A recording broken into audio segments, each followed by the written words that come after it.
everybody, very warm welcome to the channel Shipra Mishra. This is Shipra Mishra and I hope you guys are doing fine. तो यार CUET 2024 के कुछ exams तो हो चुके हैं और कुछ एग्जाम्स अभी भी चल रहे हैं. अब ऐसे में हमारे दिमाग में ख्याल आता है कि जिस तरीके का NTA की तरफ से मिसमैनेजमेंट हुआ है, क्या हमारा CUET 2024 के जरिए यूनिवर्सिटीज में एडमिशन लेने का कोई चांस है भी या नहीं, या फिर हमें ड्रॉप लेना पड़ेगा, या फिर ये साल हमारा जो है वो बर्बाद हो जाएगा, ये इतने सारे एफर्ट्स बर्बाद हो जाएंगे.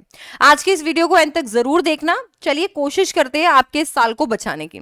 सबसे पहला सवाल आपका है कि आप अभी भी गेम में हैं क्या? Ma'am, am I still in the game? CUET 2024 के लिए इतनी तैयारी की, इतना पैसा खर्च किया, क्या अभी भी चांस है कि मुझे अपने फेवरेट यूनिवर्सिटी में एडमिशन मिल सकता है? जी हाँ, बिल्कुल मिल सकता है, अभी भी चांस है. मैम कैसे? सबसे पहला तो यार आपका यूनिवर्सिटीज, जो बड़े बड़े यूनिवर्सिटीज हैं, वो भी क्वाइट है. वो देख रहे हैं कि CUET 2024 अभी कंडक्ट किया जा रहा है, तो अभी आपके पास में इनकी तरफ से कोई भी अनाउंसमेंट किसी भी चीज पे नहीं है. वो अनाउंसमेंट तभी निकलेगी जब आपका रिजल्ट आएगा, तभी आपको प्रोबेबल कट ऑफ्स के बारे में पता चलेगा, तभी आपको पता चलेगा कि ये कैसे स्टेप्स लेने वाले हैं.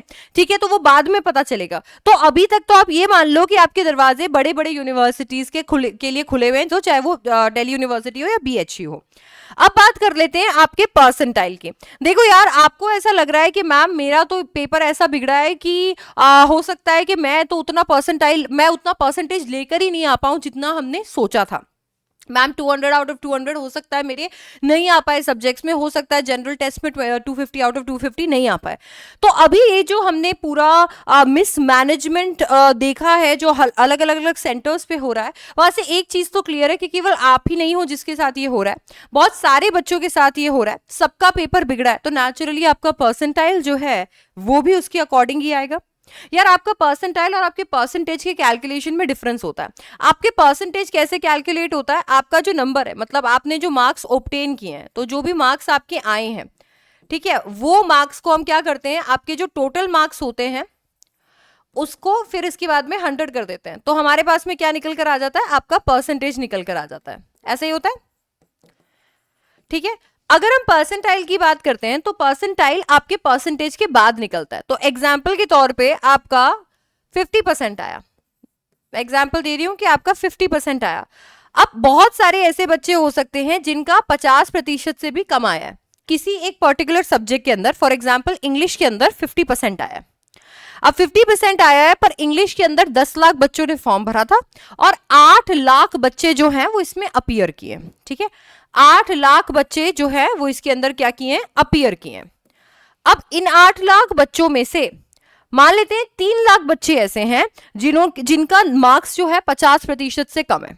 तो इन 8 लाख बच्चों में से भी 3 लाख ऐसे बच्चे हैं जिनके नंबर 50% से भी कम है. तो ऐसे में मैं परसेंटाइल कैसे निकालती हूं? जो मेरा नंबर है 3 लाख, मतलब जिन बच्चों के 50% से भी कम है वो, और जो मेरा टोटल नंबर है, मतलब जितने बच्चे अपीयर किए, उतने नहीं जिन्होंने फॉर्म भरा, जितने बच्चे अपीयर किए वो, और उसके बाद में मैं इसको कर देती हूं इनटू 100. अब जो मेरा फिगर निकल कर आता है वो मेरी परसेंटाइल है. अभी तक जब तुम्हारा रिजल्ट ही नहीं आया है तो तुम्हारे पास परसेंटेज नहीं है और तुम्हारे पास ये परसेंटाइल नहीं है जिसके बेसिस पे तुम्हें पूरा गेम घुमाना है. तो इस वजह से अभी तुम्हें ऑप्टिमिस्टिक हो जाना है, because you are still in the game. At the same time college की कट ऑफ्स आपके पास में नहीं है. अभी कॉलेज की कट ऑफ्स कैसे आएगी? कॉलेज की कट ऑफ्स हर साल वेरी करती है. ऐसा नहीं है कि पिछले साल XYZ कट ऑफ आई थी तो इस बार भी 1 2 3 कट ऑफ आएगी, ऐसा नहीं है. कट ऑफ्स हर साल वेरी करती है, तो अभी तुम्हारे पास हर एक कॉलेज की कट ऑफ नहीं है. दूसरी बात, कभी भी कट ऑफ्स के अकॉर्डिंग एक ही लिस्ट नहीं निकलती जिसके अंदर तुम्हारा नाम होता है. कट ऑफ्स के अकॉर्डिंग मल्टीपल लिस्ट निकलती है, मल्टीपल कोर्सेज की मल्टीपल लिस्ट निकलती है. तो तुम्हें यहां पर फिर यह तय करना पड़ेगा कि तुम्हारे लिए क्या महत्वपूर्ण है. क्या तुम्हारे लिए तुम्हारी फेवरेट यूनिवर्सिटी इंपॉर्टेंट है, या फिर तुम्हारे लिए तुम्हारा फेवरेट कोर्स इंपॉर्टेंट है? क्योंकि हर साल हम बच्चों को इन दोनों बेसिस पे ही डिसीजन लेते हुए देखते हैं. कभी कभी आपको आपकी फेवरेट यूनिवर्सिटी मिल रही होती है, पर वो कोर्स नहीं मिल रहा होता जो कि आपको चाहिए, क्योंकि उस कोर्स की कट ऑफ हाई होती है और आपका लिस्ट में नाम नहीं आता. कभी कभी आपको जो कोर्स चाहिए होता है वो आसानी से मिल जाता है, पर उस यूनिवर्सिटी में नहीं मिलता जिस यूनिवर्सिटी में आपको चाहिए। तो आपको ऐसे में ये डिसाइड करना होता है कि यार मेरे लिए यूनिवर्सिटी इंपॉर्टेंट है या फिर कोर्स इंपॉर्टेंट है। तो आप जो भी सिलेक्ट करोगे उसके अकॉर्डिंग आप अपने साल को बचा सकते हो। तो अभी तक क्योंकि ये किसी एक सेंटर में नहीं हुआ है, सारे सेंटर्स में हो रहा है, बहुत सारे बच्चे इन्वॉल्व हैं, आप अभी भी गेम में हो। CUET 2024 के गेम में अभी भी आप हो, ठीक है। गिवन द फैक्ट कि एनटीए ने अभी भी नहीं कुछ जवाब दिया है, एनटीए नहीं रिएक्ट कर रहे हैं, हो सकता है कि उनका कोई अच्छा पॉजिटिव रिएक्शन निकल आए और ये सारा का सारा मैटर जो है ये और बेटर हो जाए। अगर मान लो हम ये सोच लेते हैं कि नहीं मेरे को तो अभी CUET का कोई चांस नहीं लग रहा, तो क्या दिक्कत है? हाँ, अल्फाबेट में आपको सीरीज में बहुत सारे लेटर्स मिलते हैं, आपका प्लान BCD रेडी रखो यार। सबसे पहले आते हैं आपके बाकी एंट्रेंस एग्जाम्स। आपने एक एंट्रेंस एग्जाम दिया है CUET 2024, जिसके अंदर मान लेते हैं कि 250 से भी ज्यादा यूनिवर्सिटीज जो है वो रजिस्टर्ड है।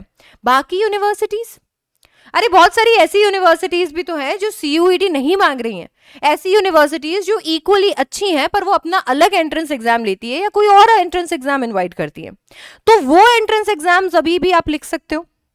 दूसरा, आप ऐसी यूनिवर्सिटीज में भी तो एडमिशन ले सकते हो जिनमें किन्हीं भी एंट्रेंस एग्जाम की जरूरत नहीं है। बच्चे कह रहे हैं मैम मेरा एंट्रेंस एग्जाम से हो गया, मैं कोई एंट्रेंस एग्जाम अब नहीं देना चाहता। अगर देना चाहते हो तो CUET में करी हुई तैयारी काम आ जाएगी, बाकी किसी एंट्रेंस एग्जाम में नहीं देना चाहते हो तो ऐसी यूनिवर्सिटीज का चयन करो जो कि कोई भी एंट्रेंस एग्जाम नहीं मांगती हैं। मैम मेरे को कहां से मिलेंगी ऐसी यूनिवर्सिटीज जहां पर कोई एंट्रेंस एग्जाम भी नहीं है और मैं उन्हें अफोर्ड भी कर पाऊं? यार तुम्हें या तो तुम बैठकर पूरा का पूरा कैलकुलेशन लगा लो, यार तुम बैठकर पूरे का पूरा सर्च इंजन दौड़ा लो कि यार कौन कौन सी ऐसी यूनिवर्सिटी है, या फिर मैं तुम्हें एक बेस्ट ऑप्शन देती हूं जिसके अंदर तुम्हें ये आसानी से मिल जाएगा। देखो यार मैंने एक वेबसाइट का लिंक तुम्हें नीचे दिया हुआ है, ठीक है, एक वेबसाइट का लिंक तुम्हारे पास में नीचे है। अगर तुम उस वेबसाइट को खोलोगे, ठीक है, उसका नाम है कॉलेज विद्या। अगर तुम उस वेबसाइट को खोलोगे तो तुम्हें कुछ इस तरीके का पेज दिखेगा। अब देखो यार यहाँ पर क्या है ना, बहुत सारे कोर्सेज अवेलेबल है आपके लिए। आप यूजी कोर्स पे गए, आपने कोई भी कोर्स सेलेक्ट किया, अपने डिटेल्स डाले, आपके पास में यहाँ पर सारी चीजें आ जाएंगी, कुछ क्वेश्चंस आएंगे जो आपको भरने रहेंगे। ये क्वेश्चंस भरे, आपके पास में पूरे के पूरे वो यूनिवर्सिटीज आ गए जिन यूनिवर्सिटीज के अंदर आपको एडमिशन लेना है, ठीक है। आपने कोई भी यूनिवर्सिटी खोली, आप देख लो यार आप क्या करना चाहते हो, डायरेक्टली यूनिवर्सिटी से बात करना चाहते हो, कॉलेज विद्या के एक्सपर्ट से बात करना चाहते हो, आप किसी से भी बात कर सकते हो। आप यहाँ पर मल्टीपल यूनिवर्सिटीज ऐड करके कंपैरिजन भी कर सकते हो कि यार मेरे को कौन सी यूनिवर्सिटी में जाना है। आप कंपैरिजन बहुत सारे बेसिस पे भी कर सकते हो यार, फीस हो गए, अप्रूवल्स हो गए, क्रेडिट पॉइंट्स हो गए, एलिजिबिलिटी हो गया, प्लेसमेंट्स हो गए, किसी भी ये सारे के सारे फैक्टर्स पे आप क्या कर सकते हो, कंपैरिजन कर सकते हो, ठीक है। इसके साथ में अच्छी बात यह है कि यहाँ पर EMI फैसिलिटी अगर आपका कॉलेज नहीं दे रहा है तो कॉलेज विद्या दे देता है। अच्छा, इसके एडिशन के अंदर आपको इनकी ऑफिशियल वेबसाइट भी मिल जाती है। आप किसी भी ऑफिशियल वेबसाइट, कोई भी यूनिवर्सिटी की ऑफिशियल वेबसाइट पे जाकर और फिर उनको भी चेक कर सकते हो, जहां पर आपको एक्चुअली ऑथेंटिक वेबसाइट मिलेगी। अच्छा, इन एडिशन टू दैट यहाँ पर आपको मैं बता देती हूँ कि कॉलेज विद्या जो है एक ऐसा प्रोग्राम रन करते हैं जिसकी मदद से वो आपको बहुत अच्छे से असिस्ट करेंगे आपके प्लेसमेंट में। एंड इनफैक्ट उनका जो एक बहुत ही अच्छा बड़ा सा ग्रुप बना हुआ है, कम्युनिटी बनी हुई है CV को लेकर, वो भी आपको यहाँ पर मिल जाएगी। देखो उसके लिए वैसे यू हैव टू पे अ प्राइस ऑफ 6,999, ठीक है, 6,999, ऑलमोस्ट 7,000, बट तुम्हें वो करने की जरूरत नहीं है। नीचे दिए गए लिंक पे क्लिक करो और रजिस्टर करो और तुम एब्सोल्युटली फ्री अपने प्लेसमेंट तक की जर्नी जो है वो आसानी से तय करोगे कॉलेज विद्या के साथ। तो यार अगर आप कोई ऐसा सर्च इंजन में नहीं पढ़ना चाहते हो, आप ये नहीं देखना चाहते हो कि यार मैं ये सर्च करूं, वो सर्च करूं, 50 यूनिवर्सिटीज की लिस्ट निकालूं, फिर उनको अलग अलग सर्च करूं, तो तुम ये सर्च इंजन का इस्तेमाल कर सकते हो। AI की मदद से ये तुम्हें चुटकियों के अंदर तुम्हारे जो भी प्रेफरेंसेस है उसके अकॉर्डिंग यूनिवर्सिटीज निकाल कर दे देगा और तुम्हें एंट्रेंस एग्जाम भी नहीं देने। इस तरीके से भी तुम अपना साल जो है वो बचा सकते हो। अच्छा, इन एडिशन टू दैट तुम बाकी के कंपेटिटिव और गवर्नमेंट एग्जाम्स भी ट्राई कर सकते हो। यार कभी कभी ये होता है कि हमारे दिमाग में ये आता है कि यार मेरा करियर तो अब खत्म हो गया, क्योंकि अगर मैंने फलाने यूनिवर्सिटी से अपना कोर्स नहीं किया है तो इसके बाद में अब तो मेरा कोई वैल्यू ही नहीं है। नहीं, ऐसा कुछ नहीं है।